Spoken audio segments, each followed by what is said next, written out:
Now, third paragraph of that poem is राह कुर्बानियों की न वीरान हो, तुम सजाते ही रहना नए काफिले।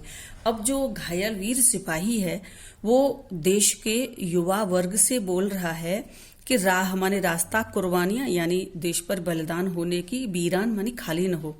कि यदि हमारे देश को बलिदान की आवश्यकता है तो बलिदान का ये सिलसिला कभी भी खत्म नहीं होना चाहिए। तुम सजाते ही रहना नए काफिले। तुम सभी नए नए ग्रुप में, समूह में, दल में अपने देश पर कुर्बान होने के लिए तैयार रहना। यदि हमें देश के सम्मान को बचाने के लिए बलिदान देना है तो कभी भी हमें आपको पीछे नहीं हटना है। वो देश के युवा वर्ग से ये इस तरह की गुजारिश कर रहा है कि आपको पीछे नहीं हटना, ये रास्ता कभी खाली नहीं होना चाहिए। इस पर नए नए दल कुर्बान होने के लिए तैयार रहने चाहिए। फतह का जश्न इस जश्न के बाद है। अब इसमें फतह माने होती है जीत, जश्न कोई भी जश्न मनाना।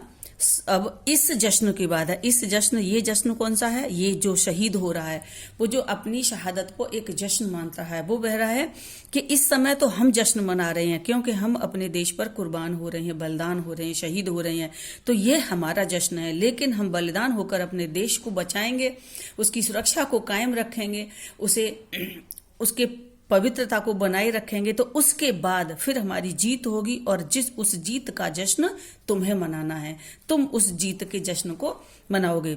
जिंदगी मौत से मिल रही है गले, क्योंकि एक जो जिंदा सिपाही है वो किससे गले मिलने जा रहा है? मृत्यु से गले मिलने जा रहा है। तो वो बोला है कि जिंदगी मौत से गले मिलने जा रही है, बांध लो अपने सर पर कफन बांधिए। तो वो कह रहा है कि अब हम तो विदा हो रहे हैं, अब आपको अपने सर पर कफन बांधना है। सर पर कफन बांधने का मतलब ये है कि अब आपको अपने देश पर समर्पित होने के लिए, बलिदान होने के लिए एक तैयार रहना है। तो मैं उसमें कुछ भी सोचना नहीं है। जो व्यक्ति अपने देश पर मर मिटने के लिए तैयार होता है उसी को सर पर कफन बांधने का मतलब होता है। तो वो कह रहा है साथियों, अब तुम अपने सर पर कफन बांध लो।